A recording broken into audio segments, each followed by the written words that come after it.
সৃষ্টি হয়েছে জলোচ্ছ্বাস। ফলে বাঁধ ভেঙে লোকালয়ে ঢুকেছে জোয়ারের পানি। এছাড়া ঝড়ের দাপটে ভেঙে পড়েছে কাঁচা ঘরবাড়ি ও গাছপালা।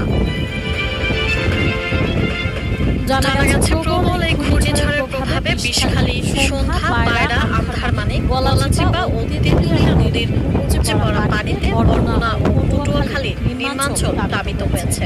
আশঙ্কার তুলনায় আগে ভাগে ঘূর্ণিঝড় রিমালের অগ্রভাগের প্রভাবে পটুয়াখালীর নির্মাঞ্চল প্লাবিত হতে শুরু করে।